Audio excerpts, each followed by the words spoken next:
Assalamualaikum warahmatullahi wabarakatuh. Saya Metatia Suci, mahasiswa dari Program Studi Pendidikan Bahasa dan Sastra Indonesia semester 4.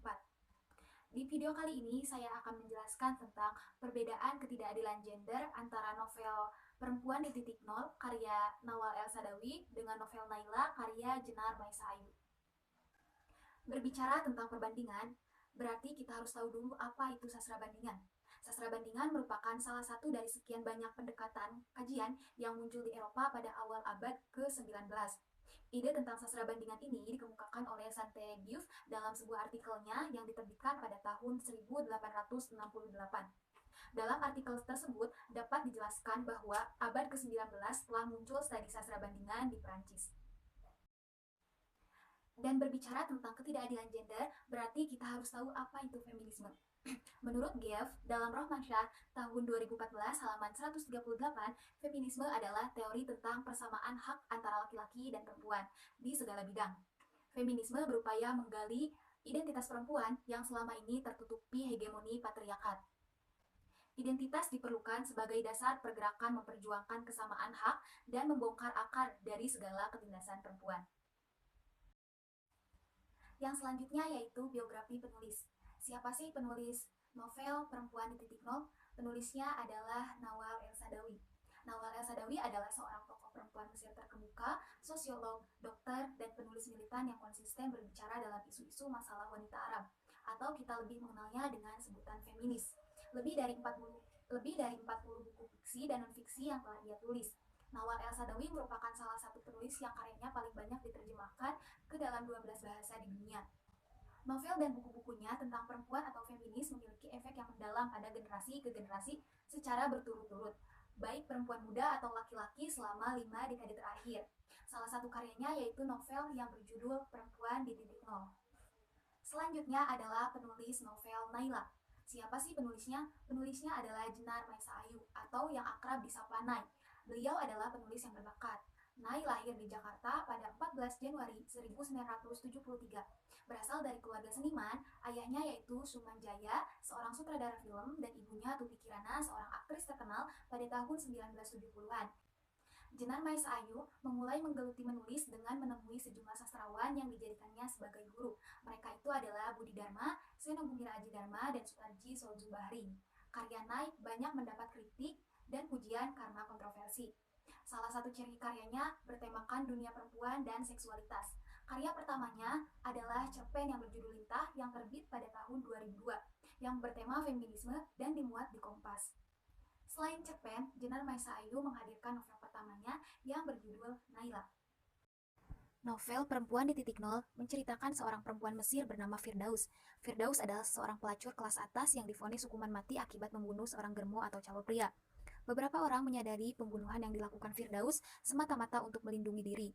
Mereka mengusahakan gerasi untuknya. Namun, di luar dugaan Firdaus justru menolaknya dan mengatakan bahwa hukuman mati adalah bentuk kebebasan tertinggi. Di antara waktu-waktu hukuman matinya, Firdaus menolak ditemui atau interaksi dari dunia luar. Dari novel ini, semua selalu memiliki derajat lebih tinggi dari istri. Suami boleh melakukan apa saja terhadap istri dan anak-anaknya. Dikisahkan pula, ayah Firdaus mampu dengan rakusnya makan, sedangkan istri dan anaknya tidak makan selama beberapa hari. Saat musim dingin tiba, tempat tidur sang ayah digeser ke dekat perapian, sementara anak-anaknya dan istri justru ke dekat pintu yang dingin. Pada saat itu, perempuan Mesir hanya boleh menganyam pendidikan setingkat SMA. Firdaus mengira ia akan diizinkan untuk bekerja dengan ijazah SMA-nya itu. Tetapi, hal itu tidak diizinkan. Pada akhirnya, Firdaus dinikahkan dengan pria berusia lebih dari 60 tahun oleh paman dan bibinya. Pria tua itu memang kaya raya, namun pelit dan memiliki penyakit bisul di mukanya. Karena tidak tahan, Firdaus memilih kabur dari rumah. Di perjalanan itu, Firdaus bertemu Bayumi, seorang lelaki yang memperkenalkan Firdaus kepada profesi pelacur. Firdaus merasa dirinya dijajah laki-laki. Dia tidak tahan dan memilih kabur. Ia bertemu seorang perempuan yang ternyata seorang germo. Berkat perempuan itu, Firdaus mengetahui ia memiliki harga tinggi. Suatu hari ada seorang germo yang meminta Firdaus menikahinya. Dengan berat hati ia menyetujuinya. Karena Firdaus merasa tidak menyukai keadaannya saat itu, ia memutuskan kabur. Namun germo itu sudah ada di ambang pintu. Percekcokan pun terjadi. Mereka saling beradu mulut. Karena rasa geram dan rasa tidak suka terhadap lelaki itu, percekcokan terjadi lagi. Merasa terancam, lelaki Germo mengambil pisau yang ada di dalam sakunya, tetapi Firdaus dengan cepat menangkis dan menancapkan ke leher, dada, dan perut si Germo tersebut. Lalu Firdaus kabur, polisi menangkap dan memutuskan Firdaus akan dieksekusi gantung. Sebenarnya Firdaus bisa bebas dengan meminta pengampunan ke presiden, namun Firdaus menolak.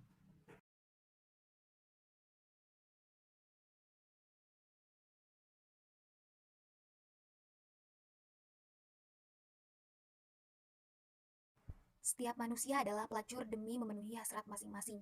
Begitulah jalan pikiran Firdaus, sosok wanita cerdas namun tertindas laki-laki. Firdaus merupakan sosok perempuan yang terlahir dari ketidakadilan budaya saat itu, di mana laki-laki berkuasa atas segalanya.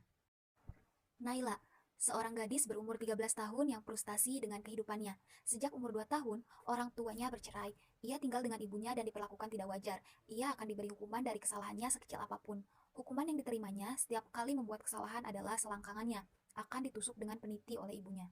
Ia didoktrin oleh ibunya bahwa ayahnya adalah seorang yang tidak bertanggung jawab karena tidak mengakui Naila yang dulu masih di dalam kandungan sebagai anaknya. Diam-diam Naila mencari tahu tentang ayahnya sampai akhirnya ia menemukan dan diperbolehkan tinggal bersama ayahnya yang sudah memiliki istri baru. Kebahagiaannya hanya sekejap karena ayahnya meninggal dunia. Sejak kematian ayahnya, Naila mengalami perubahan. Ia pun frustasi. Ia mulai membolos dan suka tertawa-tawa sendiri. Melihat itu, ibu tirinya meminta izin dengan ibu kandungnya agar anak itu dijebloskan ke rumah perawatan anak nakal dan narkotika karena mengira Naila memakan obat-obatan terlarang. Padahal nyatanya tidak. Dengan segala cara, Naila bisa kabur dari rumah perawatan tersebut. Ia tidak berani pulang ke rumah ibunya dan ia mulai belajar hidup mandiri. Hidup Naila tidak tentu arah. Ia tidur dimanapun, keluar masuk kantor polisi, melamar kerja sebagai penata lampu diskotik, dan di sana ia bertemu dengan Julie. Berdua menjalin hubungan layaknya pasangan kekasih. Naila tak acuh dengan pandangan orang tentang pasangan lesbian antara dirinya dengan Julie. Karena ia merasa butuh Julie seperti ia membutuhkan ibunya, namun Julie meninggalkan Naila karena ia pindah ke Surabaya. Di samping itu, Naila juga menjalin hubungan dengan Ben. Ben adalah laki-laki yang sabar menghadapi perangai brutal Naila. Tetapi akhirnya mereka putus karena Ben selingkuh. Hidupnya semakin bebas. Semua rahasia kelamnya terungkap bahwa dia pernah diperkosa oleh pacar ibunya sendiri saat masih kecil. Berkencan dengan banyak laki-laki selama berpacaran dengan Julie. Ia pun merokok, tapi ia merasa dirinya seperti malaikat saat ia mabuk dan merokok. Ia tidak pernah berani lagi mengunjungi ibunya. Surat yang ditulis untuk ibunya tidak pernah ia kirimkan. Pun surat untuk ayahnya yang sudah meninggal dikubur di makam ayahnya juga. Naila tetap takut pada sosok ibu dan memilih jalan hidupnya sendiri. Ia berkumpul dengan rekan sesama penulis untuk sharing ilmu. Karena masa mudanya, ia juga pernah mengirimkan beberapa karyanya ke majalah sekolah. Walaupun tidak ada yang dimuat, ia menemukan bakatnya. Berkat kegigihannya, akhirnya Naila sukses menjadi penulis novel. Jadi, perbedaan yang terdapat pada novel Perempuan di Titik Nol dan novel Naila adalah yang pertama, tokoh dan penokohan. Tokoh yang terdapat pada novel Perempuan di Titik Nol ada 9, yaitu Firdaus, Ayah Firdaus, Ibu Firdaus, Syekh Mahmud, Nona Iqbal, Sarifah, Bayumi, Fauji, dan Ibrahim. Sedangkan tokoh yang terdapat pada novel Naila ada 7, yaitu Naila sebagai tokoh utama, Ibu Naila, Ayah Naila, Ibu Tiri, Om Indra, Ben, dan Juli. Perbedaan yang kedua yaitu latar tempat. Latar tempat yang terdapat pada novel Perempuan di Titik Nol adalah rumah, apartemen, penjara kanatir, dan ladang. Sedangkan latar tempat yang terdapat pada novel Naila adalah rumah Naila, rumah ibu tiri, rumah keperawatan anak nakal dan narkotika, kamar kos, diskotik, dan polsek terminal. Perbedaan yang ketiga yaitu alur dan sudut pandang. Novel Perempuan di Titik Nol memiliki alur campuran dengan sudut pandang orang pertama, sedangkan novel Naila memiliki alur maju dengan sudut pandang orang ketiga. Perbedaan yang keempat adalah perbedaan konsep marginalisasi. Dalam novel Perempuan di Titik Nol karya Nawal El Sadawi ini, pengarang menyampaikan gagasan serta ingin menunjukkan fakta yang terjadi dalam budaya yang berkembang di Mesir pada saat novel tersebut ditulis. Suatu budaya yang cenderung menganggap perempuan sebagai bagian dari produk sosial kedua, yaitu keberadaannya hanyalah melengkapi peran laki-laki yang lebih banyak bertugas secara publik. Pada novel Perempuan di Titik Nol ini, tidak ada menceritakan tentang perempuan yang bahagia dan dihargai selayaknya manusia, melainkan menceritakan perempuan yang termarginalkan. Dan adanya berbagai peristiwa yang dialami tokoh utama yaitu Firdaus yang memiliki hubungan atau jalinan seksualitas, serta korban budaya partiki yang menempatkan perempuan sebagai korban kejahatan kemanusiaan, penindasan, dan penekanan atas hak kepemilikan tubuh perempuan sebagai seorang pelacur sekaligus istri terhadap Firdaus. Sedangkan konsep marginalisasi pada novel Naila yaitu menceritakan tentang perempuan yang tidak mengenal kata bahagia dan tidak dihargai selayaknya manusia. Novel ini tokoh utamanya yang dideskripsikan adalah Naila sendiri. Ia mengalami hal-hal yang sangat buruk, bahkan perlakuan buruk tersebut dilakukan oleh ibu kandungnya. Seperti kutipan yang terdapat pada novel tersebut halaman 2. Tapi kini, beberapa tahun kemudian, tak ada satupun peniti yang membuat Naila gentar maupun gemetar. Ia malah menantang dan memilih peniti yang besar, membuka pahanya lebar-lebar, tak tersiak, tak merontak, membuat ibu semakin murka. Tak hanya selangkangan Naila yang ditusukinya, tapi juga vaginanya. Naila diam saja, tak ada sakit terasa, hanya nestapa, tak ada takut, hanya kalut. Ayu 2006 halaman 2. Berdasarkan kutipan tadi, kesalahan sekecil apapun, badan Naila sering ditusuk peniti di bagian selangkangan oleh ibu kandungnya sendiri. Terkadang hukuman tersebut seringkali tidak sesuai dengan kesalahan yang dilakukan oleh Naila. Hanya karena Naila mengompol saat malam hari, ibunya bisa menusukkan peniti dengan cara memasukkannya ke dalam vagina. Dengan apa yang dilakukan oleh seorang ibu terhadap anaknya, pada akhirnya berdampak buruk pada tumbuh kembang dari anak itu sendiri. Perbedaan yang kelima adalah konsep gender subordinasi. Pada novel Perempuan di Titik Nol karya Nawal El Sadawi, penulis menyampaikan tentang penindasan batin tokoh utama, yaitu Firdaus. Ia memperjuangkan hak-haknya yang erat kaitannya dengan konflik kelas dan ras, khususnya konflik gender. Ia juga selalu tidak diberikan kesempatan oleh pihak aparat kepolisian untuk mendapatkan kebebasan atas kejahatan laki-laki di bidang pemerintah.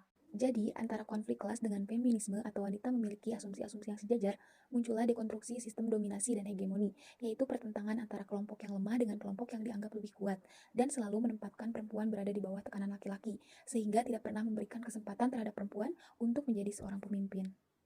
Sedangkan subordinasi pada novel Naila adalah menggambarkan sosok tokoh utamanya yaitu Naila yang membatasi diri untuk berhubungan dengan laki-laki. Karena sejak kecil, Naila telah dicekoki oleh ibunya untuk membenci ayah kandungnya. Menurut pandangan ibunya, laki-laki layaknya seekor binatang. Jika diberikan perlakuan lembut, pastilah binatang itu akan lembut juga terhadap kita. Begitupun sebaliknya. Dengan adanya pemikiran tersebut, maka Naila lebih nyaman berada di dekat sahabat lesbiannya, yaitu Julie. Selain itu, ternyata Naila pernah dilecehkan oleh pacar ibu kandungnya sendiri. Naila tidak bisa bertindak untuk membela dirinya sendiri atas apa yang telah pacar ibu kandungnya perbuat terhadap dirinya. Perbedaan yang keenam adalah konsep gender stereotip. Pada novel Perempuan di Titik Nol, ditemukan konsep gender stereotip yang menganggap bahwa segala kejahatan, pelecehan seksual yang terjadi terhadap perempuan disebabkan karena perempuan sendiri yang menganggap bahwa perempuanlah yang menggoda laki-laki untuk berbuat jahat kepada diri sendiri. Penulis menggambarkan sosok tokoh utama yaitu Firdaus yang bekerja sebagai pelacur. Ia menganggap profesi yang memang memancing laki-laki untuk mencelakai, melecehkan, dan merendahkannya baik secara fisik maupun mental. Tidak sedikit laki-laki hidung belang yang menyentuhnya. Bahkan seorang polisi pun yang memiliki tugas untuk mengamankan Firdaus dan teman seprofesinya itu, malah polisi tersebut yang meminta imbalan untuk dilayani tanpa memberikan bayaran kepada Firdaus dan mengancam akan menangkapnya jika tidak melayani dan memenuhi keinginan polisi tersebut yang sedang bertugas malam itu saat Firdaus sedang mencoba melarikan diri dari Syarifah, seorang perempuan yang jadi penyalur wanita penghibur atau pelacur. Sedangkan konsep stereotip pada novel Naila menganggap bahwa segala kejadian yang dialami oleh tokoh Naila merupakan suatu hal yang bersifat alamiah dan tidak ada sangkut paut dengan kesalahan pihak lain, terutama laki-laki. Sebut saja ketika pacar ibunya yang berlaku tidak sopan, ketika ibu Naila tidak ada di rumah, namun dengan segala perlakuan tidak baik tersebut, tidak pernah sedikit pun dipikirkan oleh Om Indra. Naila hanyalah menerima perlakuan kejam itu seperti angin lalu, tidak pernah dipermasalahkan olehnya. Mungkin hanya itu yang dapat saya sampaikan. Semoga bermanfaat. Jangan lupa like,